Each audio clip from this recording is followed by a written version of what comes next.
ये घटना है 8 मार्च 2014 की, जब समय हो रहा था रात के 12:42। मलेशिया एयरलाइंस की एक फ्लाइट MH370 कोलालमपुर से बीजिंग के लिए उड़ान भरती है। इस फ्लाइट के अंदर 222 पैसेंजर, 10 क्रू मेंबर्स और 2 पायलट होते हैं। इस फ्लाइट के मेन कैप्टन थे जहरी अहमद शाह और उनके साथ को पायलट के रूप में मौजूद थे फारिक हामिद। करीब 20 मिनट तक ये फ्लाइट अपने सही रूट पर चलती रही। इसके बाद ये मलेशिया कोस्ट लाइन को पार करके साउथ के चाइना सी तक जाती है। सभी कुछ अभी तक नॉर्मल चल रहा था और ये फ्लाइट 35,000 फीट पर उड़ान भर रही थी। इसके बाद ये फ्लाइट पहुंचती है वियतनामी एयर ट्रैफिक कंट्रोल रीजन के अंदर।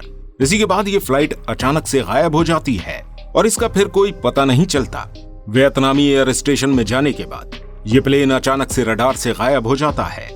वियतनाम एयर स्टेशन के लोग इस प्लेन से कांटेक्ट करने की बहुत कोशिश करते हैं, लेकिन उनका इस प्लेन से कोई कांटेक्ट नहीं हो पाता। सुबह के 6:32 हो जाते हैं और इस प्लेन को इस समय तक बीजिंग के इंटरनेशनल एयरपोर्ट पर लैंड करना था, लेकिन इस प्लेन का सुबह तक कोई पता नहीं चलता है। इसके बाद इस प्लेन को ढूंढने के लिए एक सर्च ऑपरेशन जारी किया जाता है। ये प्लेन मलेशिया से बीजिंग के लिए रवाना हुआ था और साउथ चाइना सी से वियतनाम के बीच में गायब हुआ था। जो सर्च ऑपरेशन जारी किया जाता है वो साउथ चाइना सी से वियतनाम तक ही इस प्लेन को ढूंढने की कोशिश करता है। इस सर्च ऑपरेशन में 34 शिप और 7 एयरक्राफ्ट इस प्लेन को ढूंढने की कोशिश करते हैं, लेकिन इस प्लेन का कहीं भी कोई पता नहीं चलता है। इस घटना के 4 दिन बाद खबर मिलती है कि ये प्लेन सिविलियन रडार से भी गायब हो गया था, लेकिन इस प्लेन को उसी रात एक मिलिट्री रडार ने ट्रैक किया था और इस मिलिट्री रडार के अकॉर्डिंग आखिरी बार ये प्लेन साउथ चाइना सी की जगह अंडमान एंड निकोबार आइलैंड के पास में देखा गया था। इसका मतलब ये था कि प्लेन को जिस डायरेक्शन में जाना था वो उसकी बिल्कुल अपोजिट डायरेक्शन में जा रहा था। ये प्लेन पायलट के द्वारा ही उड़ाया जा रहा था। इसका मतलब ये था कि पायलट ही इस प्लेन की पोजीशन को चेंज करके उसे अपोजिट पोजीशन में ले गए थे, लेकिन ऐसा क्यों, ये जानना बहुत मुश्किल था। इस प्लेन को ढूंढने के लिए कई सर्च ऑपरेशन चलाए गए, लेकिन सभी फेल हो गए। इस प्लेन का कोई अता पता नहीं चला। इसके बाद जुलाई 2015 में आइलैंड ऑफ रियूनियन पर इस प्लेन का फ्लैपरॉन पाया गया। इसके बाद मलेशिया की पुलिस ने एक इन्वेस्टिगेशन स्टार्ट की।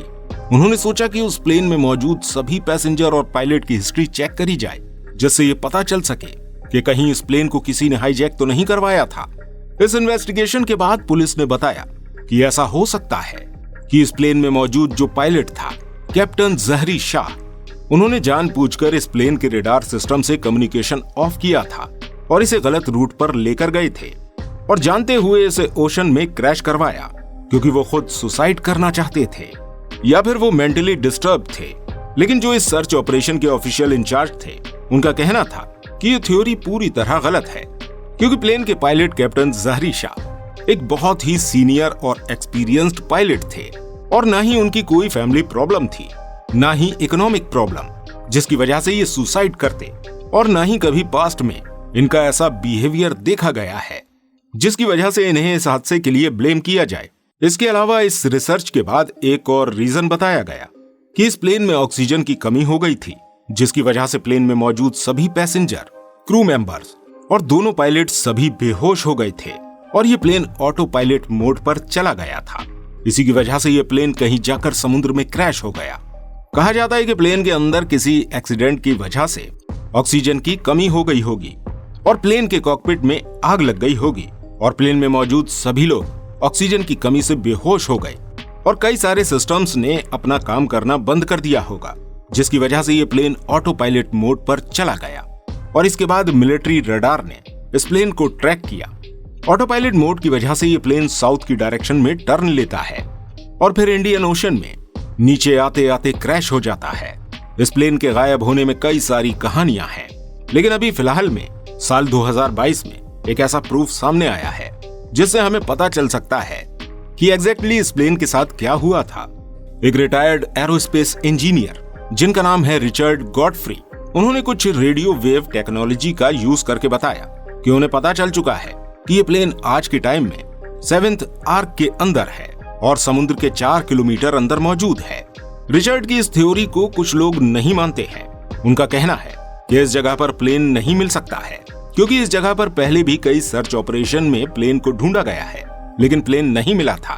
लेकिन रिचर्ड का अपनी इस थ्योरी पर पूरा कॉन्फिडेंस है और उनका कहना है कि पहले के सर्च ऑपरेशन में जरूर कुछ मिस हुआ है और प्लेन इसी जगह मौजूद है।